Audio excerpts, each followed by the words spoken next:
Hola a todos. Hoy quiero compartir con ustedes un tesoro que encontré no hace mucho tiempo, no hace muchos años. Y es un tesoro que luego me he dado cuenta que ha estado escondido allí siempre, pero en forma de anhelo en el corazón del Padre. Un tesoro que, por cierto, él mismo escondió. Él mismo escondió no para que permaneciese escondido o oculto para siempre, sino para que en un momento determinado, en un momento que él había ya determinado desde antes, eh, fuese descubierto, fuese encontrado. De hecho, ya está siendo encontrado, ¿no? ¿Quieres, ¿Quieres saber acerca de este tesoro? ¿Quieres conocer de qué tesoro estamos hablando? Bueno, quiero que lo escuches de sus propias palabras, de las palabras del Padre mismo, ¿no? Eh, Mira cómo él lo dice. Dice, ¿no es Efraín hijo precioso para mí? ¿No es niño en quien me deleito? Pues desde que hablé de él, me he acordado de él constantemente. Por eso mis entrañas se conmovieron por él. Ciertamente de él tendré misericordia, dice el Señor. Ciertamente de él tendré misericordia. Dice que sus entrañas se han conmovido por él. Por este Efraín, por este gran desconocido en las Escrituras para muchos cristianos, que no tienen ni idea, muchos, no voy a generalizar, pero muchos hemos menospreciado este asunto, no hemos sido enseñados, no hemos aprendido, no hemos conocido acerca de quién es este Efraín del que hace referencia a la Escritura innumerables veces. El Señor a través del Antiguo Testamento hace referencia a este Efraín. Ahora, si yo les dijera que este Efraín somos tú y yo, cuando digo tú y yo me refiero a todos aquellos que hemos nacido de nuevo, a todos aquellos que hemos recibido a Jesús, que hemos recibido al pastor y le hemos aceptado y hemos nacido de nuevo. Somos ese Efraín de que dice en la Escritura de que él tiene misericordia y de que sus entrañas se conmueven por él. Pero ¿por qué se conmueven sus entrañas por este Efraín? ¿Por qué habla así con tanto sentimiento el Señor acerca de este Efraín? Pues de esto es lo que yo quiero hablar. De esto es lo que yo quiero hablar acerca de este tesoro. Esto ya lo he hablado en otras ocasiones, de hecho hice un estudio cronológico acerca de la división del reino de Israel en dos casas, en dos reinos, casa de Judá, casa de Israel. Y es porque, como he dicho, hemos desconocido el motivo, el propósito por el cual Dios permitió que sucediera esta división, que hubiera este destierro de la nación de Israel, de las 10 tribus de Israel, que fueran esparcidas por todas las naciones. Este Efraín que nos representa a ti y a mí, Dios le da diferentes títulos a través de la Escritura también. De hecho, utiliza la figura de la mujer adúltera de Gomer con el profeta Oseas. También nos está representando a nosotros. Pero quien lo describió de forma más magistral y de forma más específica fue el mismo Señor Jesús en la parábola del Hijo Pródigo, aquella parábola que hemos escuchado tantas veces y que hemos distorsionado tanto y que hemos escuchado tanto hablar y predicar acerca de esto, y le hemos dado una interpretación muy superficial o muy alejada de lo que realmente el Señor estaba queriendo decir, hablando acerca de estos dos hermanos, el hermano menor, el hermano mayor, hablando de Efraín, que representa a este hermano menor, y hablando de Judá, las dos casas, los dos reinos de Israel, que representa a este hermano mayor que siempre ha permanecido en la casa del Padre. El reino de Judá siempre ha permanecido, no porque ellos fueran mejores que la casa de Israel, sino porque había una promesa de que Dios siempre iba a permitir, iba a dejar una lámpara encendida en el trono de David. ¿Sí? Y ha sido por esto, no porque ellos se lo merecieran o porque fueran mejor que la casa de Israel, sino por amor, como dice la Escritura, a su siervo David, al hombre conforme al corazón de Dios. Es por esto que Dios nunca desechó la casa de Judá. Por eso es que Judá, el hermano mayor, siempre permaneció en la casa del padre. No así Efraín, no así este Efraín que, por cierto, como he dicho, un gran desconocido, hijo de José, nieto de Jacob, a quien Jacob adopta, como hijo legal, como hijo con derechos. Por cierto, esta palabra adopción, este suceso que aconteció allí en Génesis, cuando Dios adopta a Efraín, a su nieto, lo adopta, y vemos que esto es una sombra profética de lo que iba a suceder en un futuro, como después nosotros, después de muchos años, nos íbamos a considerar hijos adoptados, injertados dentro de un pueblo, dentro de una nación que no era la nuestra. Simplemente por misericordia hemos sido, cuando esta no es la realidad. Tengamos en cuenta que en la adopción de Efraín que hizo su abuelo, tengan en cuenta que se está refiriendo a una misma raíz, a un mismo linaje. Jacob no escogió a un ciudadano de otra nacionalidad, de otro reino, para adoptarlo como hijo. Adoptó a su propio nieto, que de hecho viene a ser su hijo directamente, por decirlo de esta manera, viene del mismo linaje, ¿sí? Esto es una sombra profética, como he dicho, de lo que iba a acontecer, ¿no? Por eso la Escritura nos habla del espíritu de adopción, por el cual clamamos Abba Padre, cuando dice que hemos sido injertados dentro del olivo. Hemos sido injertados, pero dentro de la misma naturaleza, así como Efraín era de la misma naturaleza, de la misma raíz de su abuelo. De esa misma manera, nosotros hemos sido injertados dentro de nuestra misma naturaleza, dentro de nuestro mismo linaje, nuestra misma descendencia. Como he dicho anteriormente, este Efraín nos representa a ti, a mí, a cada uno de los que hemos recibido aquel pastor que dijo que él venía solo a buscar lo que se había perdido, y lo que se perdió no es otra cosa que Israel, la casa de Israel, las 10 tribus de Israel, el hermano menor, al que se le conoce también como Efraín. ¿Sí?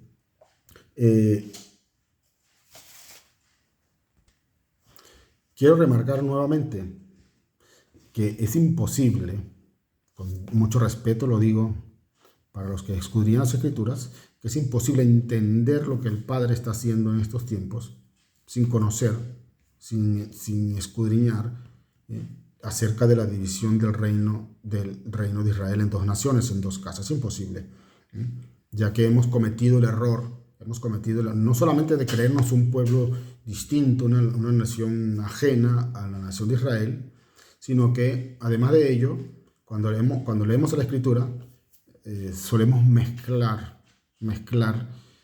las profecías y las promesas que van dirigidas a uno o a otro de estos 2 hermanos, simbolizados así, como el hermano mayor y el hermano menor, Efraín y Judá. Y cuando leemos las Escrituras y leemos Israel, las Escrituras, a partir de Salomón, tengamos en cuenta de que en el más del 90% de las ocasiones, cuando Dios menciona a Israel, a partir de Salomón, está hablando acerca de las 10 tribus de Israel, de las 10 tribus del norte, las que fueron esparcidas por las naciones, ¿sí? No está hablando de Judá, no está hablando de Judá y de Benjamín, que componen el reino de Judá. No está hablando de ellos. Está hablando acerca del hermano menor, está hablando acerca de Efraín. Entonces, también otro error que hemos cometido siempre es que cuando leemos la Escritura y queremos hacer alusión al pueblo de Israel, decimos los judíos, decimos el pueblo judío, cuando eso es un error también, completamente un error. La casa de Judá es una cosa, la casa de Israel es otro asunto totalmente distinto. Por lo cual, las palabras, las promesas, las profecías, las bendiciones que Dios estableció para cada uno, no podemos mezclarlas y es generalizarlas para todos. Esto es otro de los errores que hemos cometido frecuentemente, ¿sí? Israel son 10 tribus, Judá son 2 tribus, ¿sí? Entonces, partiendo de eso, tengamos en cuenta que, como he dicho anteriormente, no nos hemos creído nunca que somos parte de ese mismo pueblo, cuando proféticamente sabemos que cuando Jacob, al que se le cambió el nombre a Israel, cruzó las bendiciones sobre su nieto, a quien adoptó como hijo, la palabra que utilizó para bendecirlo, la palabra que utilizó exclusivamente para él, esta palabra se repite constantemente en las Escrituras, la palabra multiplicar, te multiplicaré, que utiliza Jacob aquí en esta bendición de Génesis, cuando le dice que se multiplicará como los peces en medio de la tierra. La palabra que utiliza en el original hebreo para multiplicar, ¿sí?, es la palabra dagá, que hace alusión a un pez, que viene de la raíz de sobar,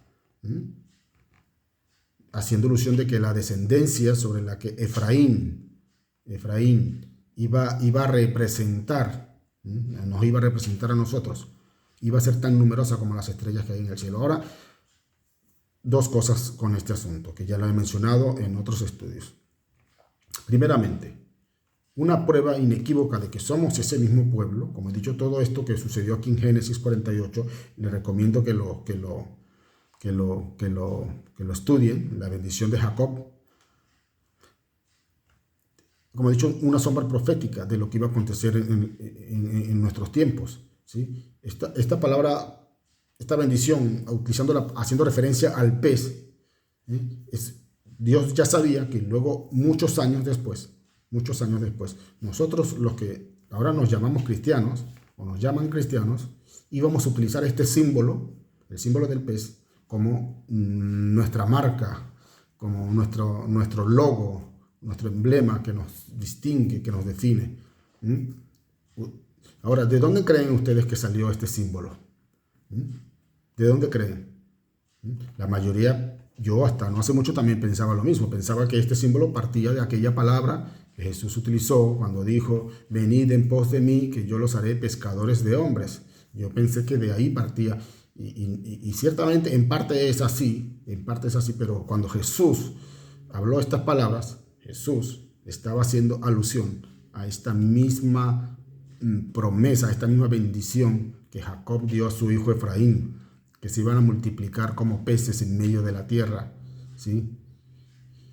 Cuando Jesús dice que nos hará pescadores de hombres, que Jesús nos está enviando a pescar a la descendencia biológica, esto ya también lo he explicado antes, esa palabra descendencia, linaje, de la que le habla Dios a Abraham, está haciendo referencia a la parte biológica, porque en el original es la palabra sera, que hace referencia a la raíz de la semilla, el semen, la esperma masculina, por lo cual está claramente haciendo alusión a una descendencia biológica.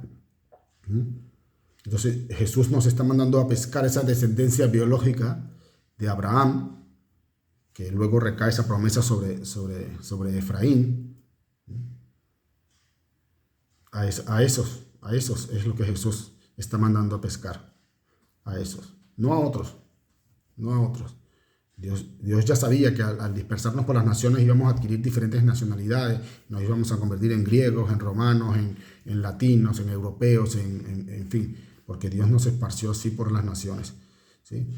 Tengan en cuenta que esta promesa de que iban a ser multiplicados como las estrellas que hay en el cielo, y para hacer una diferencia sobre Judá e Israel, tengan en cuenta que, como he dicho en otros vídeos, la nación de Israel, la que están ahora en Israel, son la casa de Judá. Es el hermano mayor, el que dice en la parábola del hijo pródigo, aquel que dice que yo siempre he estado contigo, él siempre ha estado en la casa del Padre. Esos que están allí es el hermano mayor, representan al hermano mayor, es el reino de Judá. De hecho, al país de Israel se le conoce como el Estado judío. El Estado judío. Es Judá quien está allí. Aunque quizás, es bastante probable de que hayan algunos algunos de la casa de Israel, del reino de Israel, pero en su mayoría lo que están allí ocupando ese lugar y los que están en otras naciones vestidos así con atuendos y son de la casa de Judá, ¿sí? No son la casa de Israel, no es Efraín, no es el hermano menor, ¿sí? Para, digamos, para demostrar, si cabe decirlo de esta manera, tengamos en cuenta que en el país, en la nación de Israel, actualmente hay unos 8 millones, no llegan a 9 millones de habitantes. No llegan a 9 millones de habitantes en la tierra de Israel. Si contamos lo que hay fuera, los estadistas dicen que pueden llegar a 15 millones los judíos dispersos dentro de Israel y los que están dispersos en las naciones del mundo, mayormente en Estados Unidos. O sea, unos 15 millones. Sin embargo, sabemos que de un acontecimiento reciente, que este año se cumplió o nació la persona o el ser humano número 8.000 millones. 8.000 millones de seres humanos sobre la Tierra. Ahora un poquito más porque de eso han pasado algunos días, ¿no? 8.000 millones de seres humanos sobre la Tierra. Entonces, si tomamos en cuenta estas dos cifras, 8.000 millones contra 15 millones de judíos, y tomamos como referencia la promesa que fue hecha a Abraham, por cierto, esta promesa que recae posteriormente sobre Efraín, no sobre Judá, aunque Judá también forma parte de ella. ¿Dónde se cumplió mayormente esta promesa? ¿En Judá o en Efraín? 15 millones contra 8.000 millones. 8.000 millones. Aunque no voy a decir que dentro de esos 8.000 millones todos son de la casa de Israel, porque eso no es verdad. Pero dentro de esos 8.000 millones que están esparcidos por las naciones, está la casa de Judá cumpliendo esa promesa de multiplicarse como las estrellas del cielo que le dijo Abraham, y posteriormente Jacob le dice a su hijo que se va a multiplicar como los peces, pero en lugar de en el mar, en la tierra, como los peces. De hecho, el pez es el animal que más se multiplica, por eso hace referencia Dios en su inmensa sabiduría, hace alusión a este término del pez cuando utiliza la palabra dagá, que es en el original hebreo, para que los que lo quieran buscar, toma como referencia a este pez porque este es el animal que más se multiplica sobre la tierra, que más por la cantidad de huevos que pone. Y es por eso que nosotros hoy utilizamos este símbolo sin saberlo, sin saber por qué, porque cielo y tierra pasará, pero su palabra permanecerá. Esa palabra iba a ser cumplida sobre nosotros, y hoy en día utilizamos el pez como símbolo cristiano. Y el mismo Jesús nos llamó a ser pescadores de la descendencia de Efraín. Bueno, de la descendencia no solamente de Efraín, de Rubén, de Isaacar, de Zabulón, de todos estos de Benjamín también, de todos estos que componen el reino de Israel, ¿sí? En fin, dicho de otra manera, volviendo a repetir lo mismo, sin que nosotros lo entendamos, sin que nosotros lo sepamos, somos ese mismo pueblo por el cual Dios dice que sus entrañas se conmueven por él, porque hemos sido esparcidos por las naciones, hemos ido a apacentar cerdos, como dice la escritura, como dice la parábola. Este hermano menor desperdició todos los bienes, que no tenía nada que ver con bienes esa parábola, con dinero ni con nada material. Simplemente lo que desperdició fueron las bondades del Padre, su palabra, sus promesas, sus profecías, sus bendiciones, sus leyes. Y se fue a apacentar cerdo, que recordemos que el cerdo representa la abominación, la inmundicia, lo que hemos hecho nosotros cuando nos hemos convertido en religiosos de tantas religiones paganas que hay por el mundo, budistas, en fin, católicos, cargando imágenes, santeros, con un montón de ídolos, en fin, todo lo que hemos hecho, ¿no? Pero sin embargo Dios dice que sus entrañas se conmueven por su hijo Efraín, que ahora venimos a ser cada uno de nosotros. Y así como esa mujer Gomer, hay una película muy bonita que les recomiendo que la busquen, la película del profeta Oseas, donde esa mujer que simboliza a este pueblo de Israel, a este Efraín, y ese Oseas, ese profeta que representa a Dios como el Padre, que esa mujer le es infiel y él siempre tiene misericordia, siempre la busca. Así el Padre se ha mostrado con nosotros.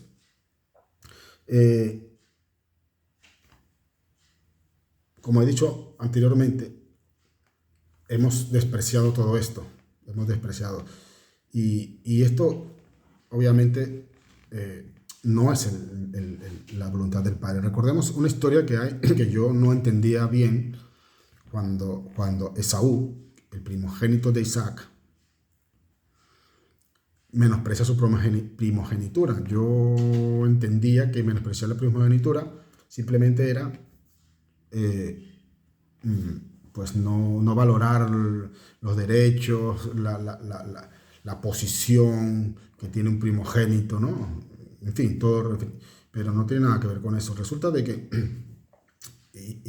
Esaú, al ser el primogénito de Isaac, sobre él, en principio, tenían que haber recaído o continuado la promesa que Dios hizo a Abraham, de que Dios iba a multiplicar, y la descendencia biológica de Abraham, de que Dios iba a separar una nación, la iba a escoger para él, que iba a poner su nombre sobre esa nación, o sea, el pueblo escogido, la niña de los ojos de Dios.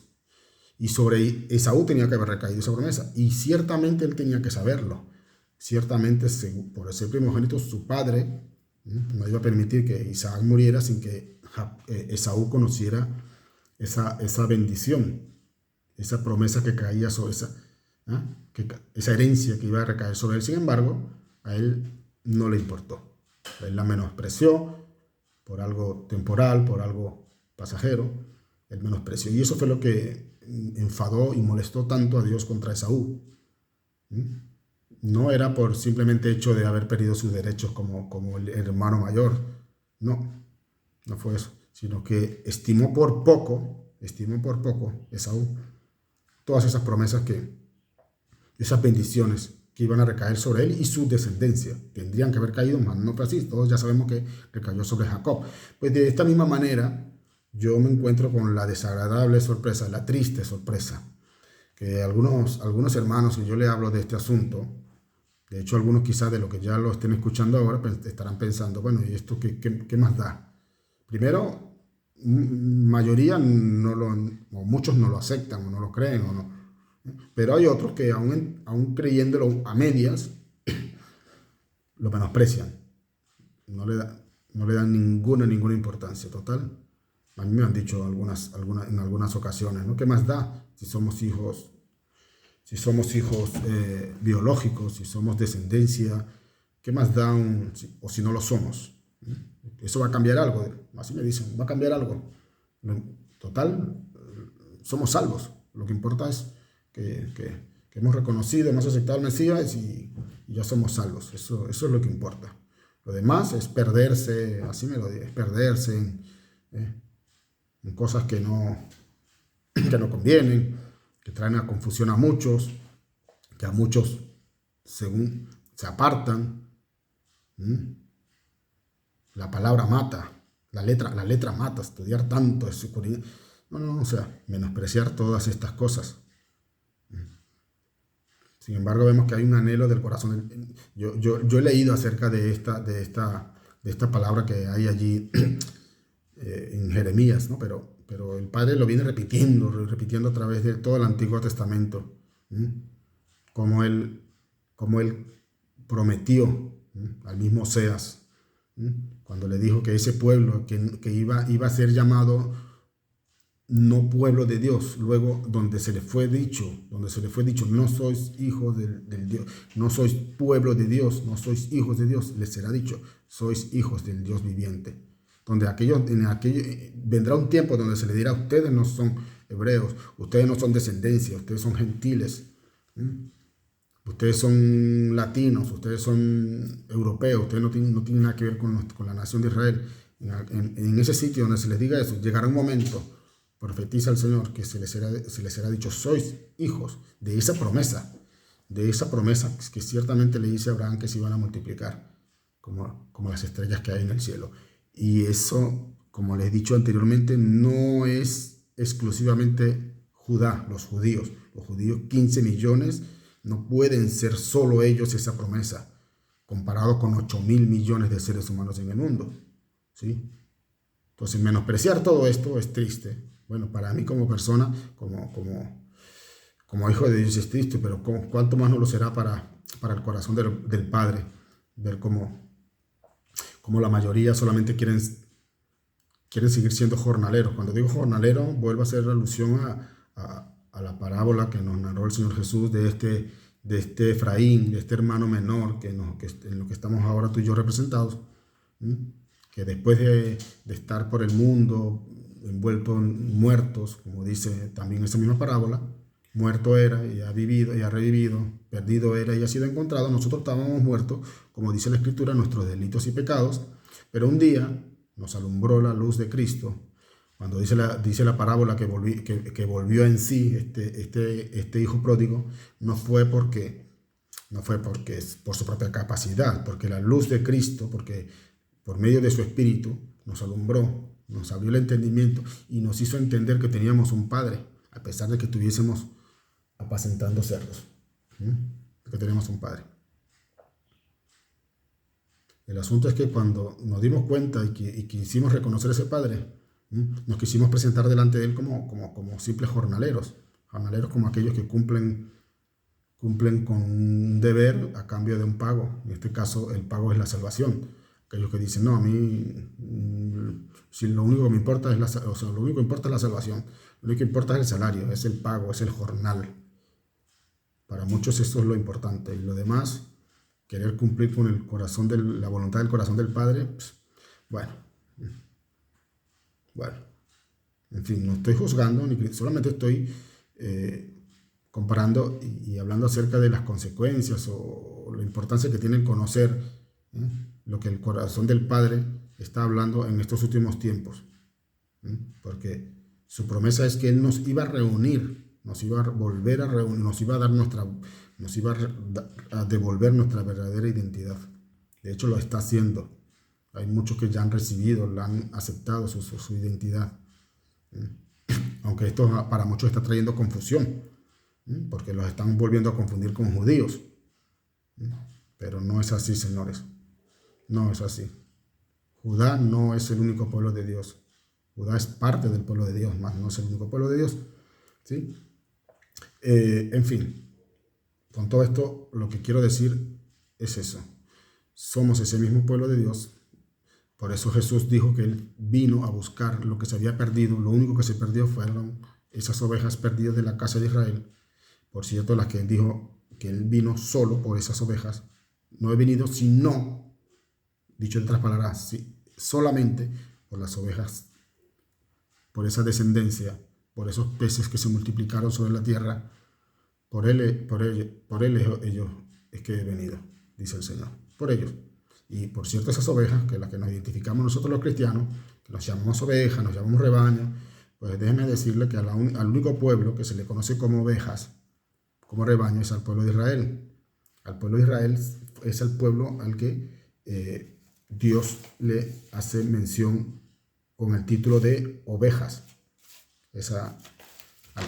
Al pueblo de Israel. En el Antiguo Testamento, si miran, si se fijan, sobre todo el profeta Jeremías, habló mucho acerca de Jeremías, Ezequiel, nombraba al pueblo de Israel como esas ovejas de la casa de Dios, esas ovejas extraviadas, esas ovejas perdidas.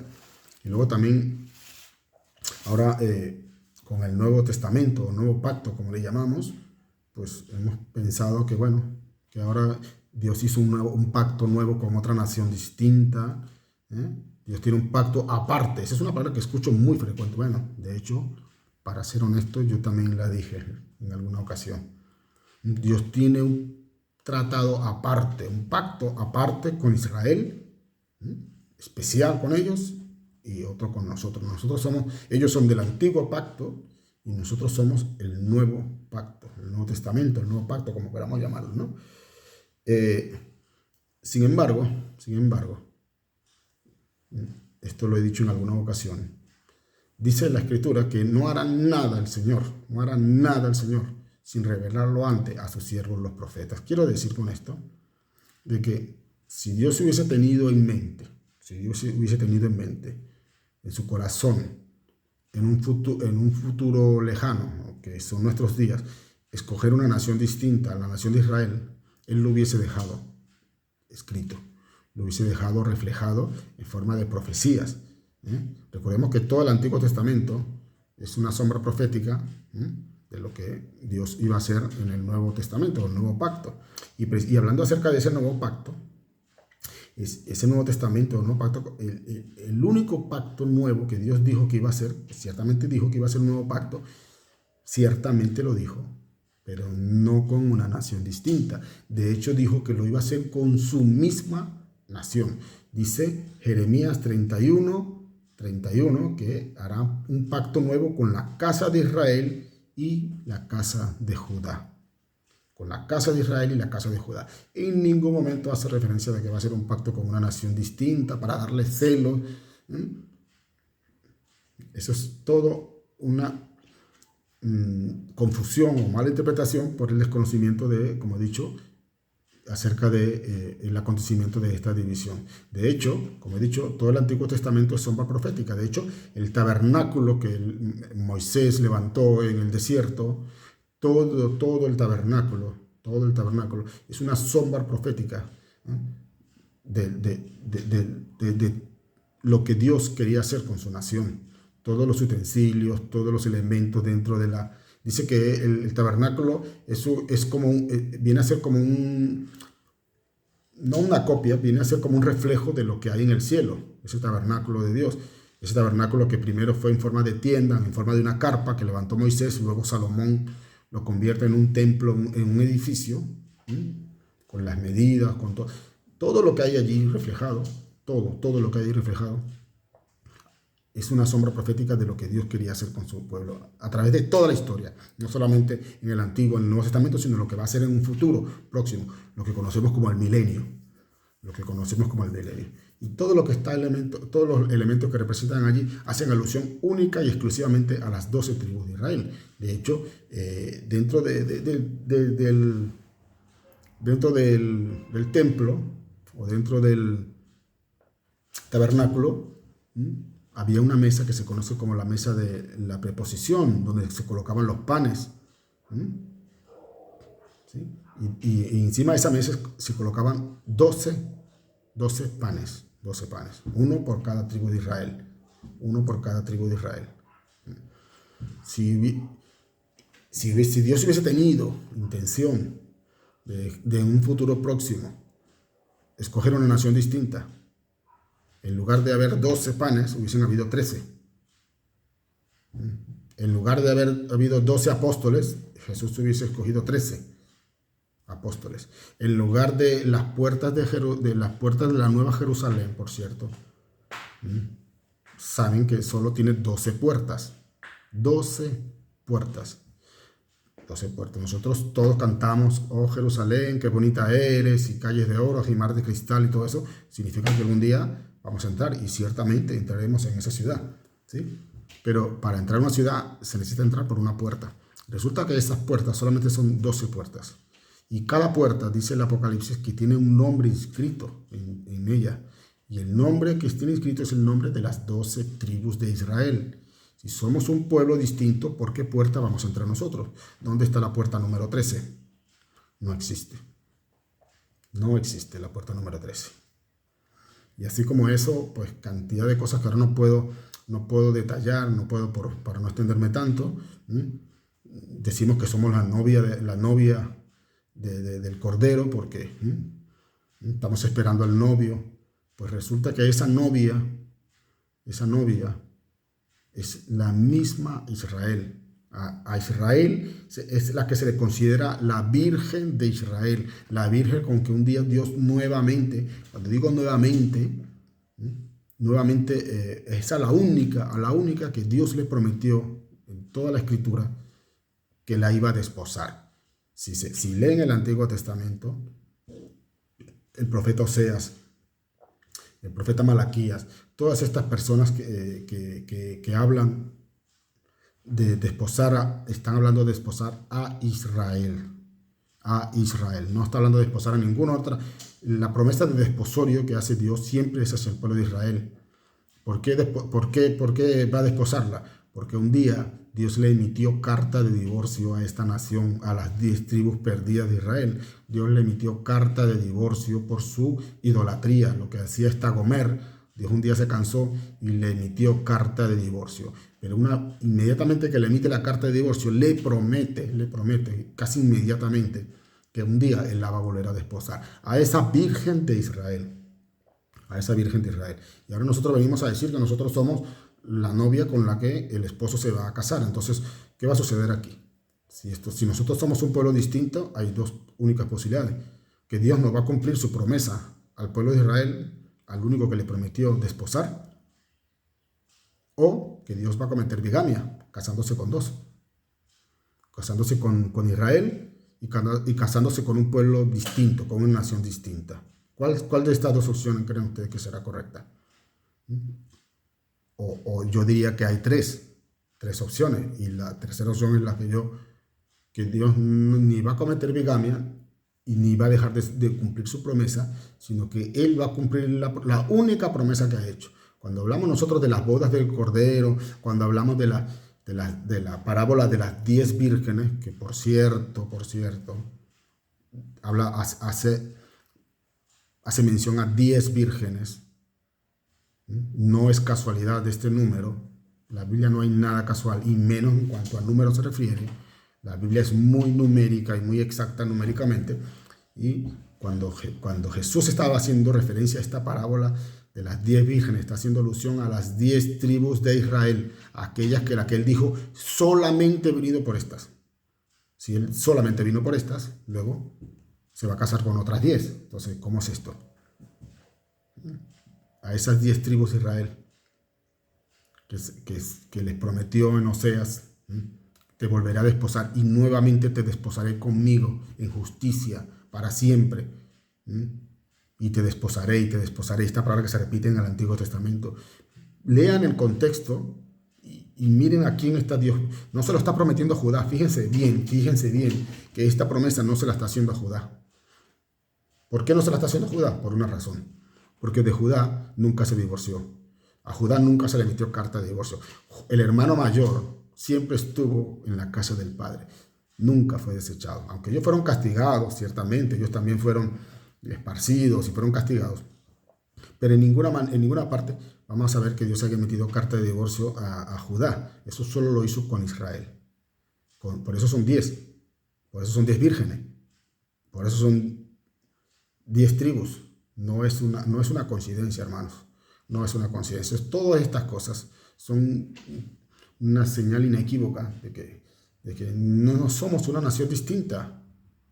No somos una nación distinta. Somos ese pueblo, ese hermano menor, que el hermano mayor no nos quiere aceptar todavía. Judá nos trata como paganos, como gentiles. Dicen, no, ellos se creen que son el único pueblo de Dios. Los judíos se creen que son el único pueblo de Dios.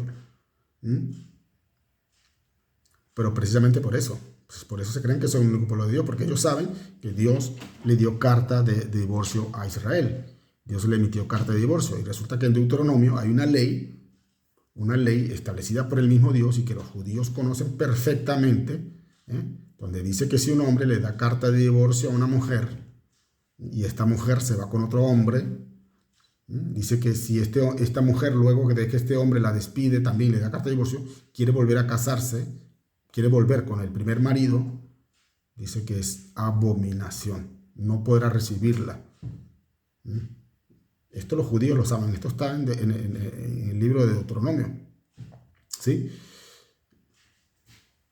Pues los judíos, sabiendo que esto es así, cuando ellos leen en la Escritura que Dios efectivamente le emitió carta de divorcio a Israel, ellos entienden que es como la ley mismo prohíbe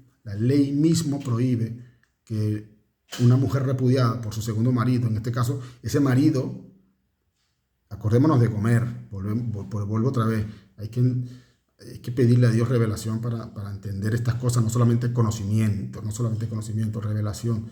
Esta Gomer, que tenía a su marido, ella se fue con otro amante, con otros amantes, se fue, fornicó, adulteró, se fue y adulteró. Esta Gomer tuvo que ser comprada, adquirida nuevamente, ¿sí?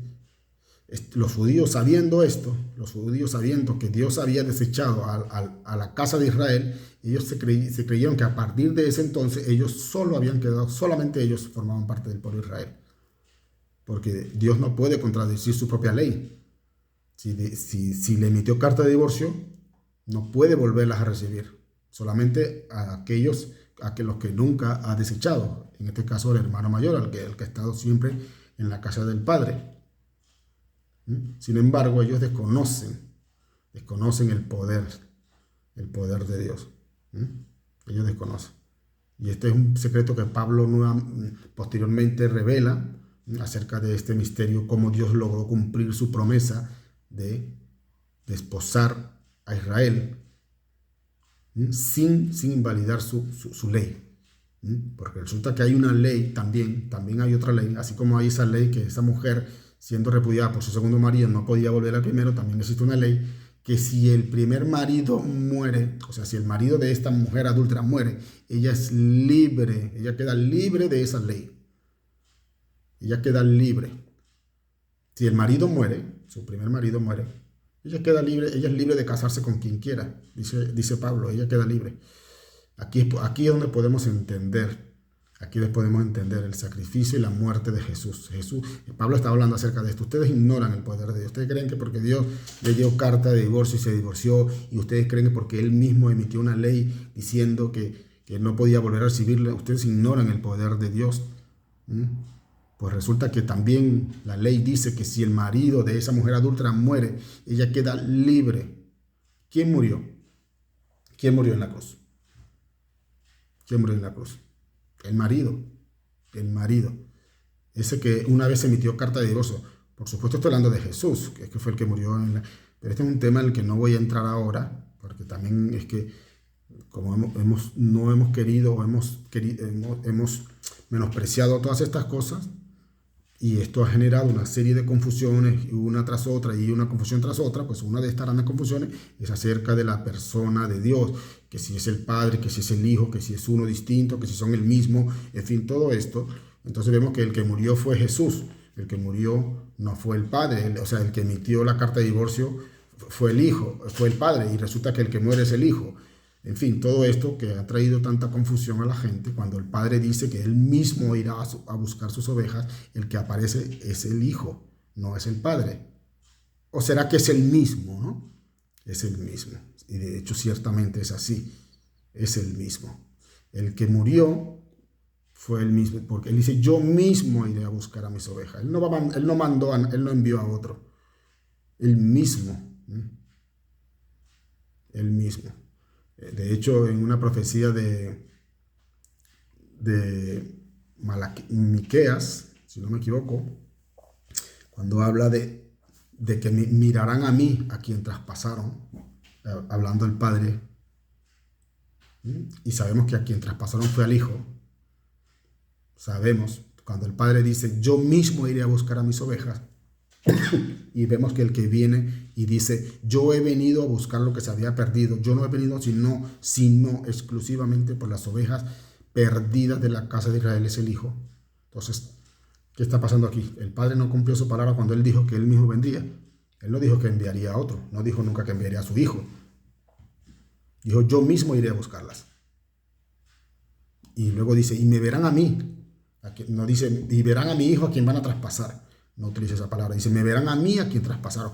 Pero bueno, ese es otro asunto que, como he dicho, el no entender todo esto de la casa de Israel, vuelvo a decir con tanta responsabilidad, que nos hace imposible entender bien las Escrituras y a crear ideas, confusiones y llegar inclusive a distorsionar las Escrituras, donde salen tantas sectas y que uno cree una cosa, el otro cree otra cosa, en fin.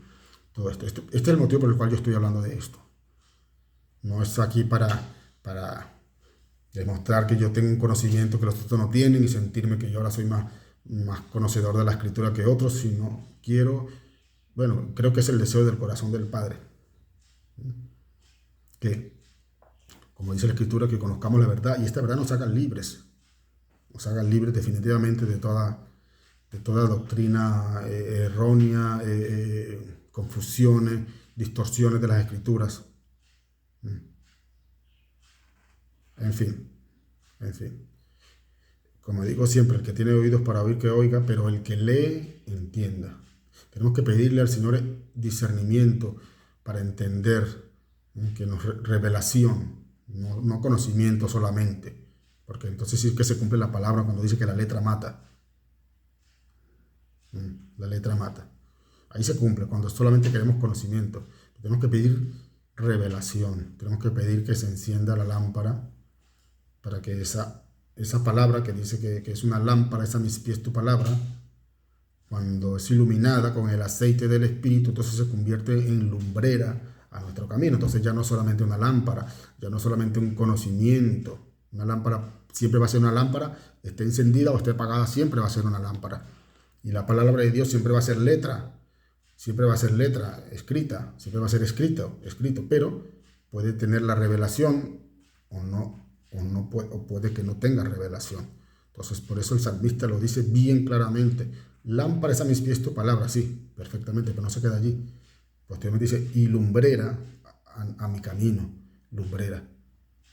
La lumbrera sabemos que es esa luz del Espíritu Santo, esa luz que nos resplandeció cuando estábamos perdidos en nuestros delitos y pecados, cuando el Hijo pródigo vuelve en sí, dice, esto haré, me levantaré, iré a la casa de mi Padre y le diré. He pecado contra el cielo, he pecado contra ti, no soy digno de ser llamado como uno de tus hijos, hazme como uno de tus jornaleros. Pero sin embargo el Padre no lo acepta así, de esta manera. El Padre le pone el anillo, el Padre le pone la túnica, le pone el calzado, esa túnica que es la túnica que simboliza a la casa de José, como también se le reconoce a Efraín en la Escritura, casa de José, ese José que sabemos que sus hermanos se enfadaron cuando lo vieron con esa túnica que simbolizaba la realeza. En fin, hay mucho simbolismo, mucha profecía detrás de todo este anillo que representa la autoridad. Él quería venir como un jornalero y su padre le dice, no, tú eres de la casa, tú eres hijo. Pero la mayoría, o muchos, aún escuchando estas palabras del padre, ellos prefieren seguir siendo jornaleros. Dice, sí, yo vengo a la iglesia, hay que ir porque hay que ir, pues soy cristiano y toca. Yo leo la Escritura cuando puedo, de vez en cuando, porque toca. Y todo porque toca, pero no hay un verdadero compromiso con querer cumplir el anhelo del Padre. Y uno de esos anhelos, uno en estos tiempos de los más grandes, es ese. Es que volvamos. Dios está llamando. Él dice que nos va a llamar con un silbido. A ese Efraín nos está llamando con su silbido. Con ese mismo silbido, con esa misma luz que nos alumbró en un momento cuando reconocimos al Mesías. Pues ahora nos está llamando a devolvernos nuestra verdadera identidad. Nos está llamando, volvamos a la casa del Padre. El Padre nos está llamando a devolvernos nuestra verdadera identidad. Nunca hemos sido gentiles, nunca hemos sido jornaleros, nunca hemos sido un pueblo aparte, nunca hemos sido una nación injertada, aunque lo diga así, eso no es lo que está, eso ha sido malinterpretado. Jacob recibió a su nieto y lo adoptó como hijo, pero era su linaje mismo. Dios no cogió una naturaleza distinta. Dios no cogió un ramo de uvas y lo metió en el olivo. No, Dios dice que somos olivos silvestres. Un olivo silvestre es un olivo que no da fruto, que su fruto no sirve, porque estábamos apacentando cerdos. Pero éramos olivo, no éramos uva, no éramos mango, no éramos ninguna otra naturaleza, éramos olivo. Éramos silvestre porque el olivo silvestre no da fruto, el fruto que Dios esperaba. Pero en el momento que Él nos devuelve nuestra verdadera identidad, entonces ya no somos esos olivos silvestres.